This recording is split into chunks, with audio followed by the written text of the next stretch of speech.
Knowledge ఎకానమీకి AP చిరునామాగా ఉండాలి అన్నారు సీఎం చంద్రబాబు. 2047 నాటికి తెలుగు జాతి ప్రపంచంలోనే నెంబర్ 1గా నిలవాలి అనేది తన ఆకాంక్ష అన్నారు.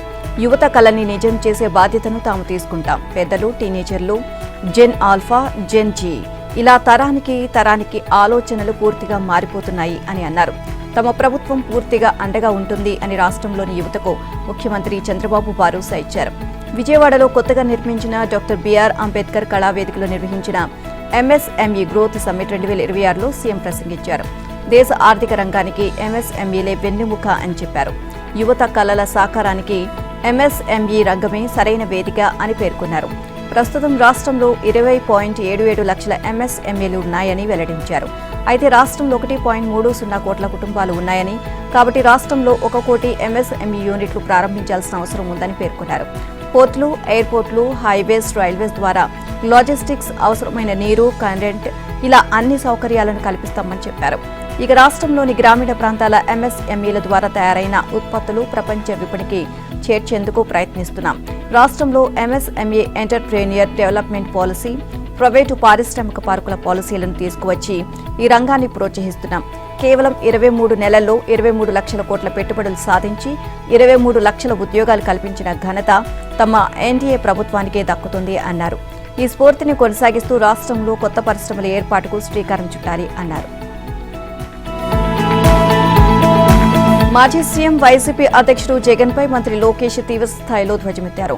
మెగా డీఎస్సీపై జగన్, వైసీపీ నేతలు చేస్తున్న ఆరోపణలకు ఎక్స్ వేదికగా గట్టి కౌంటర్ ఇచ్చారు. గత వైసీపీ ప్రభుత్వ 5 ఏళ్ల పాలనలో ఒక టీచర్ పోస్టు భర్తీ చేయలేకపోయారని, జాబ్ క్యాలెండర్ ఊసేలేదని, నిరుద్యోగ యువతకు అన్యాయం చేశారని అన్నారు. తాము మెగా డీఎస్సీతో 16,000 టీచర్ల పోస్టులు భర్తీ చేశామని, 10,000 పోస్టులతో జాబ్ క్యాలెండర్ ఇచ్చామని అన్నారు. దీంతో మీరు పడుతున్న బాధ, ఆక్రోశం అర్థం చేసుకోగలను అని జగన్ అంటూ లోకేష్ ఎద్దేవి చేశారు. త్వరలోనే మరో డీఎస్సీ కూడా ఇవ్వబోతున్నాం, మరింత పెద్దగా ఎడవడానికి సిద్ధంగా ఉండండి జగన్ గారు అని పోస్టులో పేర్కొన్నారు.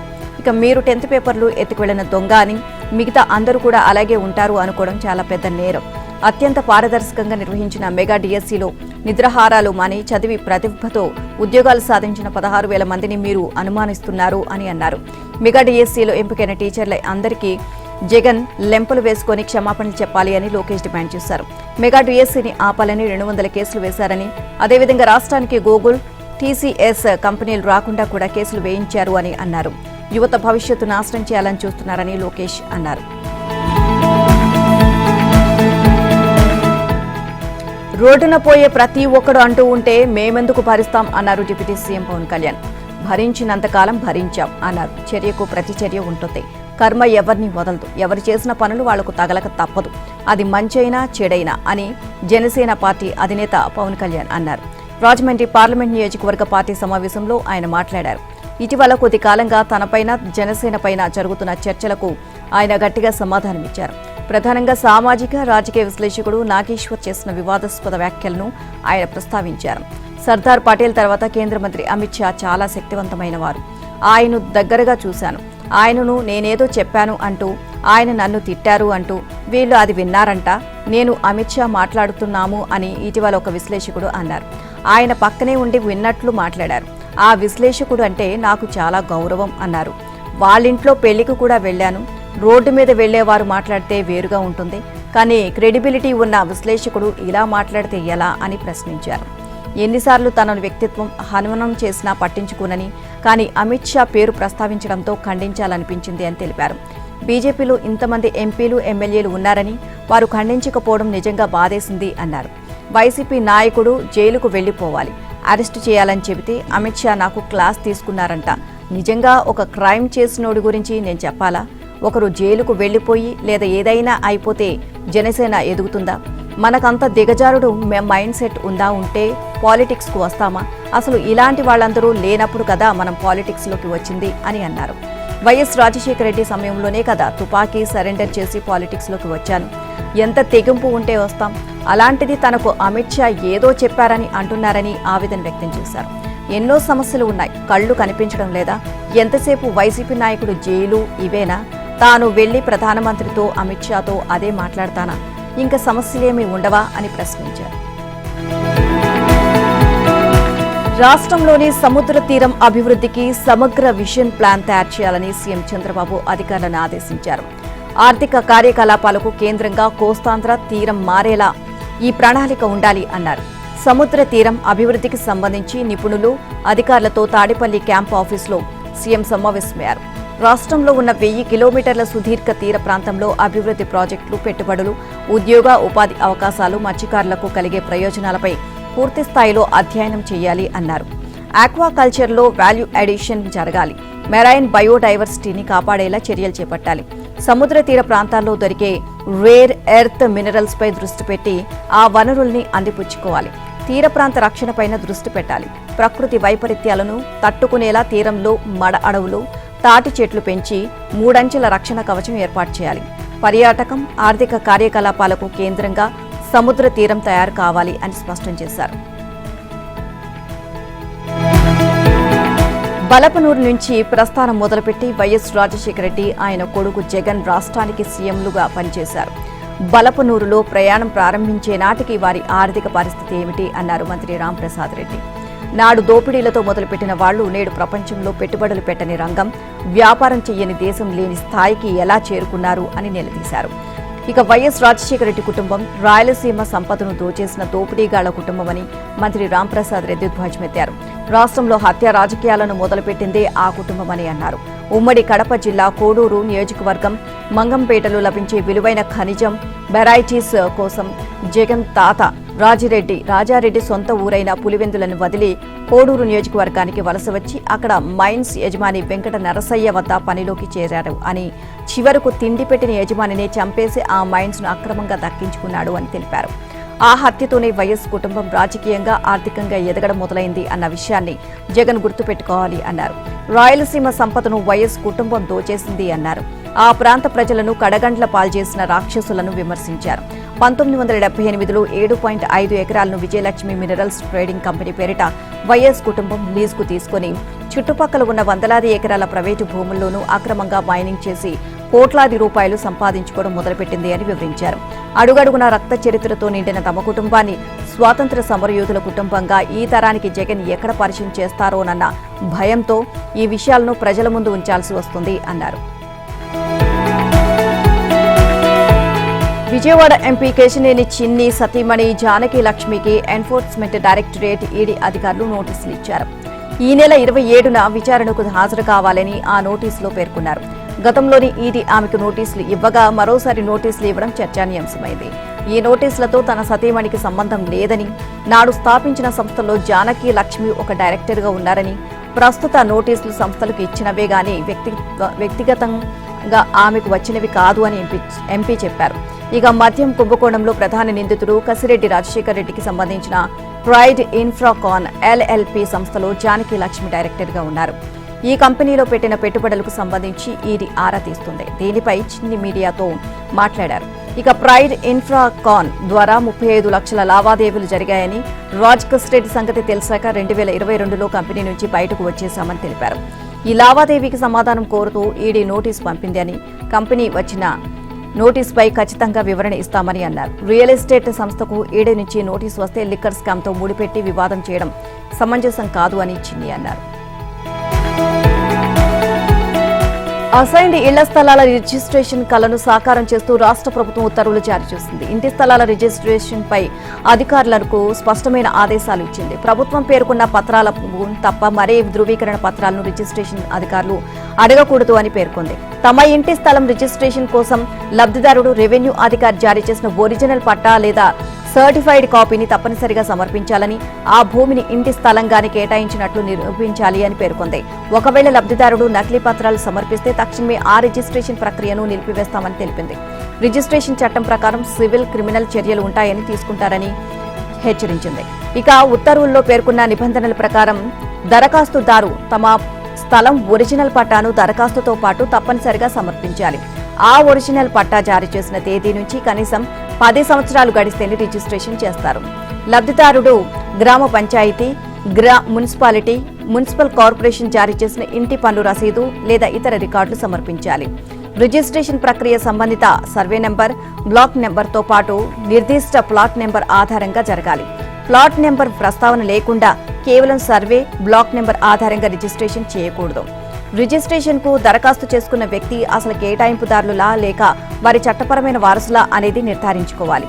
ఒకవేళ దరఖాస్తును చట్టపరమైన వారసులు తీసుకొస్తే అలాంటి సమయంలో అసలు కేటాయింపుదారు మరణ ధృవీకరణ పత్రం, వారి బంధుత్వాన్ని ధృవీకరిస్తూ రెవెన్యూ అధికారి ఇచ్చిన ఫ్యామిలీ మెంబర్ సర్టిఫికేట్ను జతపరచాలి. విజయనగరం జిల్లా భోగాపురంలో అంతర్జాతీయ విమానాశ్రయం ప్రారంభోత్సవం, ఆపరేషన్ల కేంద్ర రాష్ట్ర ప్రభుత్వాలు స్పష్టమైన తేదీ ప్రకటించకపోయినా విమాన సంస్థలు మాత్రం ఏర్పాట్లు చేసుకుంటున్నాయి. సింగపూర్కు చెందిన స్కూట్ ఎయిర్లైన్స్ తమ విమానాన్ని జూలై 8 నుంచి భోగాపురం నుంచి నడుపుతామని ప్రకటించింది. జూలై 9 నుంచి భువనేశ్వర్, రాజమండ్రి, విజయవాడ, హైదరాబాద్, అహ్మదాబాద్ తదితర నగరాల నుంచి వచ్చే విమానాలు భోగాపురం విమానాశ్రయం నుంచి నడుస్తాయని పేర్కొన్నారు. భానుడి భగభగలకు అనధికార విద్యుత్ కోతల సెగలు కూడా తోడవడంతో రాష్ట్రం అల్లాడిపోతోంది. రోళ్లు పగిలే కార్తెకు భయపడి జనం ఇల్లు దాటడం లేదు. విజయవాడలోని పెనమలూరులో పగటి ఉష్ణోగ్రతలు అత్యధికంగా 48.1 డిగ్రీలను తాకాయి. దీంతో కాలు బయట పెట్టడానికే ప్రజలు జంకుతున్నారు. విద్యుత్ కోతలు మరింత నరకం చూపిస్తున్నాయి. బయట వేడిగాలులు, ఇంట్లో ఉక్కబోతతో జనం సతమతమైపోతున్నారు. రాష్ట్రంలో ఎండ, వడగాల్పుల తీవ్రత తగ్గడం లేదు. కోస్తాలో దాదాపు అన్ని ప్రాంతాలు, రాయలసీమలోని పలు ప్రాంతాలు నిప్పుల కొలిమిలా మారాయి. వడదెబ్బకు దేశవ్యాప్తంగా 15 మంది మరణించారు. కోస్తాలో 14 జిల్లాలు, 115 మండలాల్లో 44 డిగ్రీలు అంతకంటే ఎక్కువ ఉష్ణోగ్రతలు నమోదయ్యాయి. ముఖ్యంగా పల్నాడు, గుంటూరు, బాపట్ల, ఎన్టీఆర్, కృష్ణా జిల్లాలో తీవ్ర వడగాల్పులకు ప్రజలు ఠారెత్తిపోతున్నారు.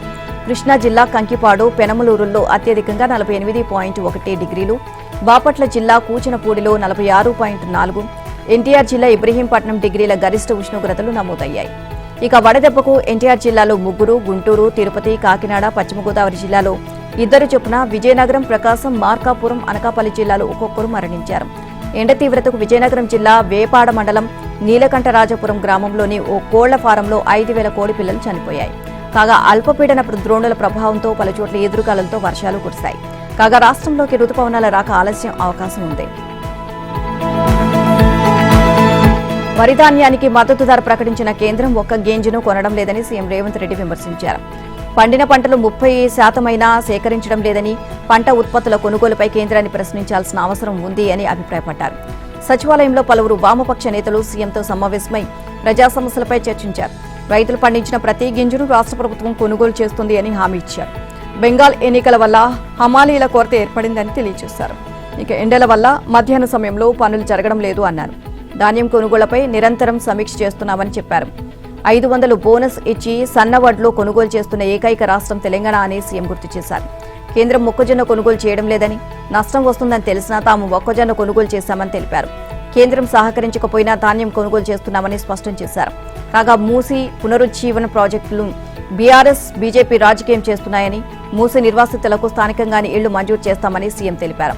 రాష్ట్ర వ్యాప్తంగా కొనుగోలు కేంద్రాలు, మార్కెట్ యార్డుల్లో ధాన్యం కొనుగోలు లేక రైతులు ఇబ్బందులు పడుతున్నారని సిపిఎం బృందం సీఎం దృష్టికి తీసుకువెళ్లింది. ప్రస్తుతం 40 లక్షల టన్నుల ధాన్యం రోడ్లపై ఉందని, వర్షాలు పడితే పంట దెబ్బతినే ప్రమాదం ఉందని తెలిపింది. ఈ మేరకు సీఎం స్పందిస్తూ ధాన్యం కొనుగోలుపై అధికారులతో మాట్లాడి సమస్యను పరిష్కరిస్తామని హామీ ఇచ్చారని ఓ పార్టీ ప్రకటనలో తెలియజేసింది. డీమార్ట్, బిగ్ బజార్ లాంటి హైపర్ మార్కెట్లకు పోటీగా కార్పొరేట్ తరహాలో మహిళా శక్తి సూపర్ బజార్లు ఏర్పాటు చేయడానికి ముందుకు రావాలని ముఖ్యమంత్రి రేవంత్ రెడ్డి మహిళా స్వశక్తి సంఘాలకు పిలుపునిచ్చారు. అందుకు కావాల్సిన అన్ని రకాల సాయాన్ని రాష్ట్ర ప్రభుత్వం అందిస్తుందని ప్రకటించారు.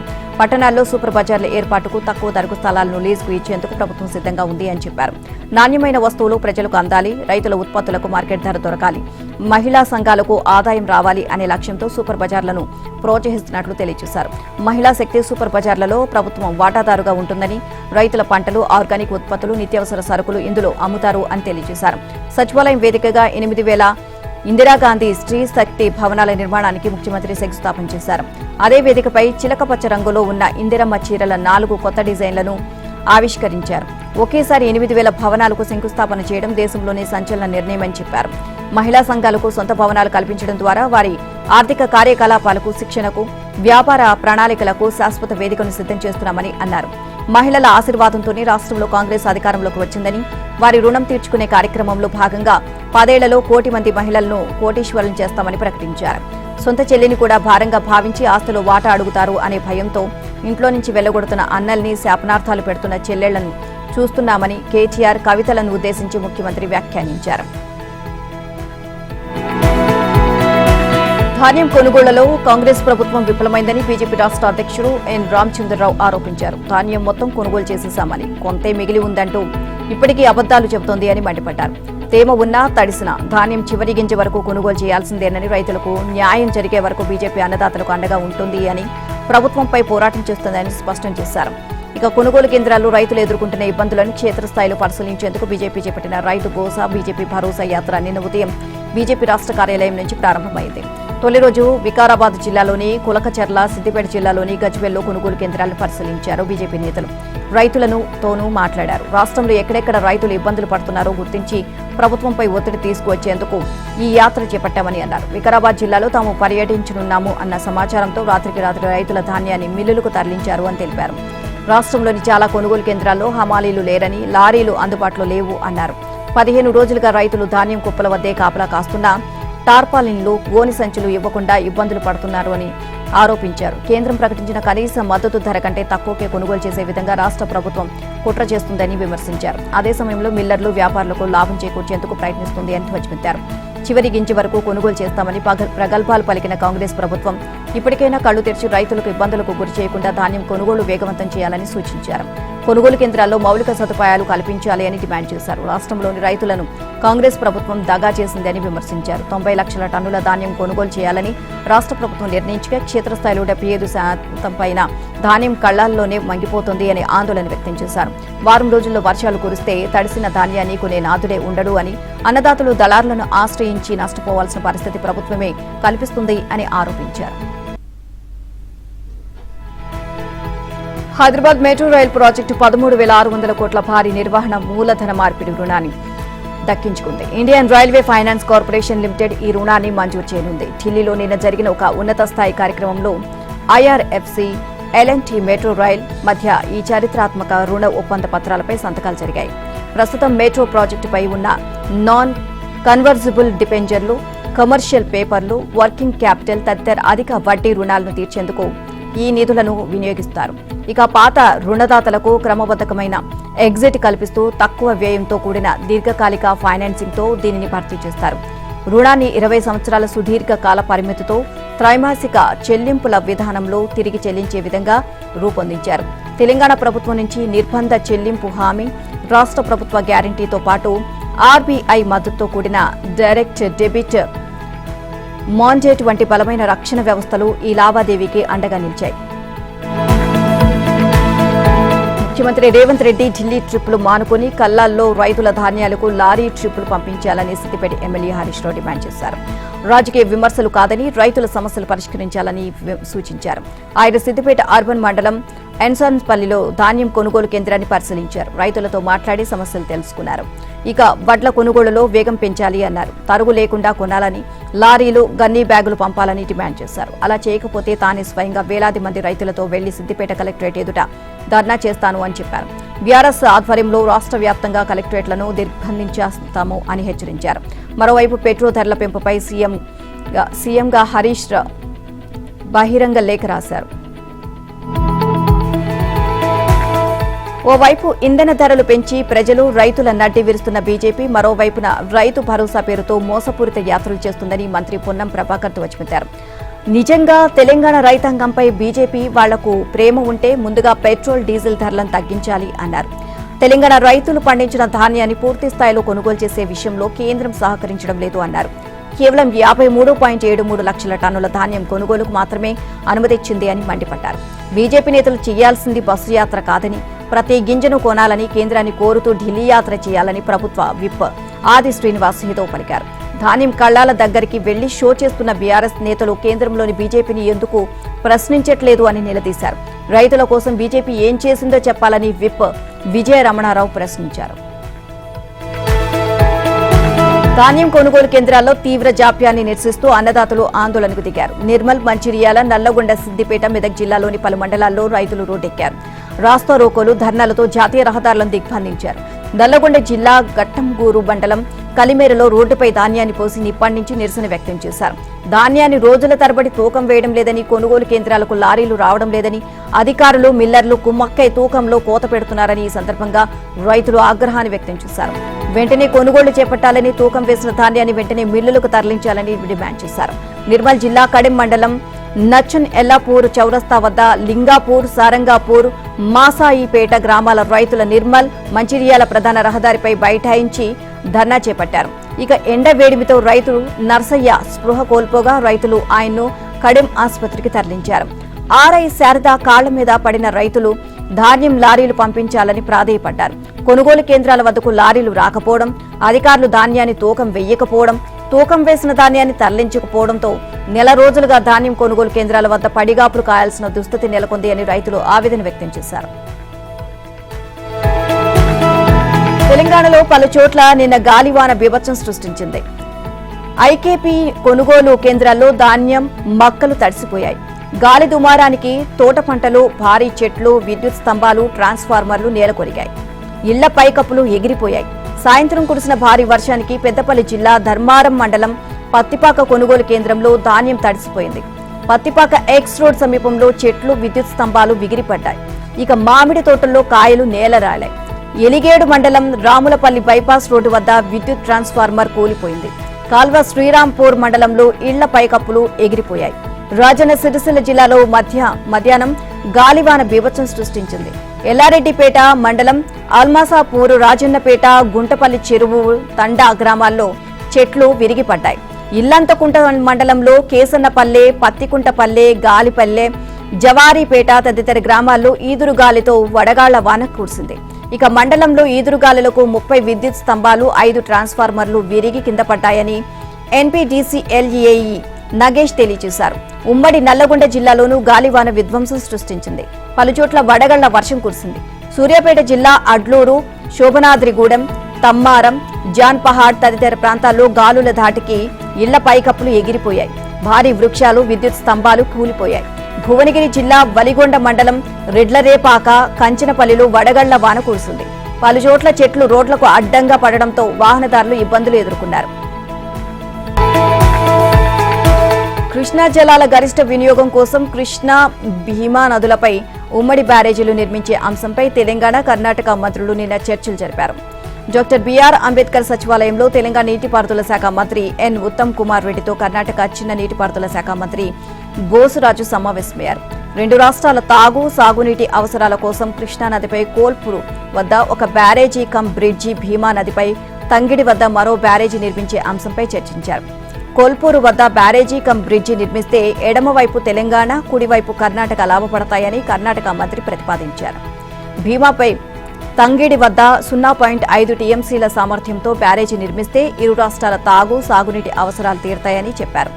బ్యారేజీల నిర్మాణంపై విస్తృతంగా చర్చించేందుకు సంయుక్త కమిటీ వేయాలని మంత్రులు నిర్ధారించారు.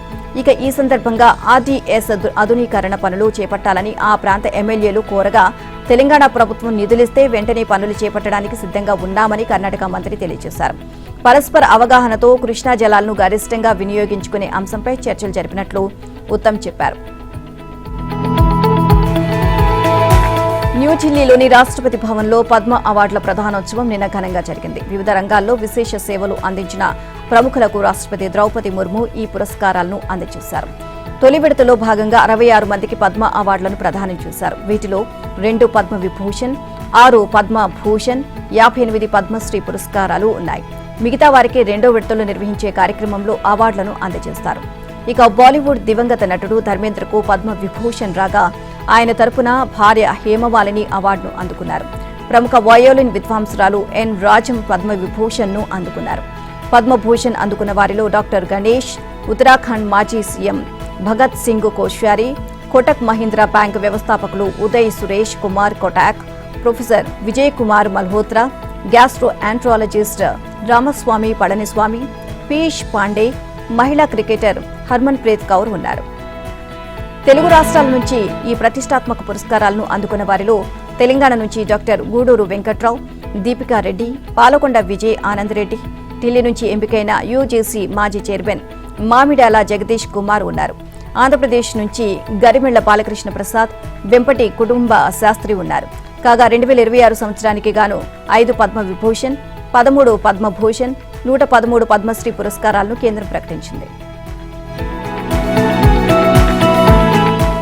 అమెరికా విదేశాంగ మంత్రి మార్కో రూబియో తాజ్ మహల్ అందానికి ఫిదా అయ్యారు. భారత పర్యటనలో భాగంగా ఆగ్రాలోని తాజ్ మహల్ ను ఆయన సందర్శించారు. ఆయనతో పాటు భార్య జెనెట్ రూబియో, భారత్లోని అమెరికా రాయబారి సెర్జియో గోర్ కూడా తాజ్ మహల్ కు సందర్శనకు వెళ్లారు. తాజ్ మహల్ వద్ద దాదాపు గంటన్నర పాటు గడిపిన రూబియో దంపతులు సందర్శకుల పుస్తకంలో ప్రత్యేక సందేశం రాశారు. ప్రపంచంలోనే గొప్ప సంపదను సందర్శించేందుకు తమకు అవకాశం కల్పించినందుకు ధన్యవాదాలు అంటూ వ్యక్తం చేశారు. భారత్పై అమెరికా అధ్యక్షుడు డొనాల్డ్ ట్రంప్ చేసిన వివాదాస్పద వ్యాఖ్యలపై మార్కో రూబియో స్పందించారు.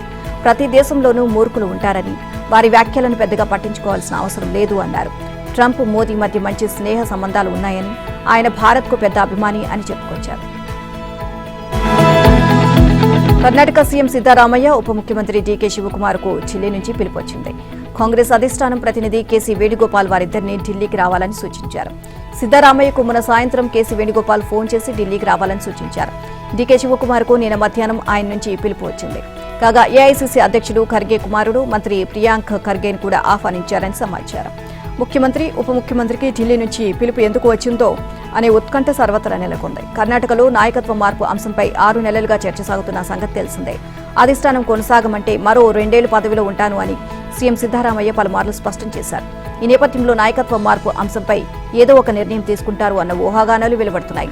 అయితే రాహుల్ గాంధీ లేకుండా సమావేశం జరుగుతుందని అంటున్నారు. కర్ణాటకలో మంత్రివర్గ విస్తరణ చేయాలని అధిష్టానం ఆలోచిస్తున్నట్లు తెలిసిందే. మరోవైపు రాష్ట్రంలో 4 స్థానాలకు రాజ్యసభ ఎన్నికలు జరగనున్నాయి. ఇందులో అధికార కాంగ్రెస్ 3 స్థానాలు గెలుచుకునే వీలుంది. ఖర్గేకు ఓ సీటు ఖరారు చేశారు. మిగిలిన వాటిలో కాంగ్రెస్ పార్టీ ఏపీ అధ్యక్షురాలు వైఎస్ షర్మిలకు అవకాశం ఉంటుంది అని చర్చ నడుస్తోంది. దేశంలో పెట్రోల్, డీజిల్ ధరలు మళ్లీ పెరిగాయి. ఈసారి చమురు సంస్థలు భారీగా పెంచేశాయి. నిన్న లీటర్ పెట్రోల్పై 2.61, డీజిల్పై 2.71 చొప్పున బాధేశాయి. 2 వారాల్లోపే 4వసారి ధరలు పెంచారు. ఇక అమెరికా, ఇరాన్ మధ్య ఒప్పందం కుదిరిందని, 60 రోజులు హార్మోజ్ ను తెరుస్తారు అన్న వార్తల నేపథ్యంలో అంతర్జాతీయంగా ముడి చమురు ధర దాదాపు 5% పడిపోయింది. బ్రెంట్ క్రూడ్ ఆయిల్ బ్యారెల్ ధర సోమవారం ఒక దశలో $95.41 తగ్గగా, దేశంలోని ప్రభుత్వ రంగ చమురు సంస్థలు పెట్రోల్ ధరలను భారీగా పెంచడం గమనార్హం. ఈ పెంపుతో పెట్రోల్ ధరలు గరిష్ట స్థాయికి చేరాయి. 2.5 ఏళ్ల పాటు దేశంలో పెట్రోల్ ధరలను పెంచలేదు. చివరిసారిగా 2024లో సార్వత్రిక ఎన్నికల ముందు పెట్రోల్ ధరలు లీటర్కు ₹2 చొప్పున తగ్గించారు. కాగా ఈ నెల 15 నుంచి ఇప్పటి వరకు 4 సార్లు ధరలు పెంచారు. తాజా పెంపుతో పెట్రోల్ ధరలు మొత్తంగా లీటరుపై 7.50 పెరిగినట్లయింది. ఢిల్లీలో లీటర్ పెట్రోల్ ధర 102.12కు, డీజిల్ 95.20కు, హైదరాబాద్లో పెట్రోల్ 115.58, ఇక డీజిల్ 103.74కు చేరాయి. అమెరికా, ఇరాన్ యుద్ధం నేపథ్యంలో ఈ ఏడాది ఫిబ్రవరి నుంచి క్రూడ్ ఆయిల్ ధరలు 50% పైగా పెరిగాయని, ఇక అయినా ఆ భారం ప్రజలపై వేయలేదని చమురు సంస్థలు చెబుతున్నాయి.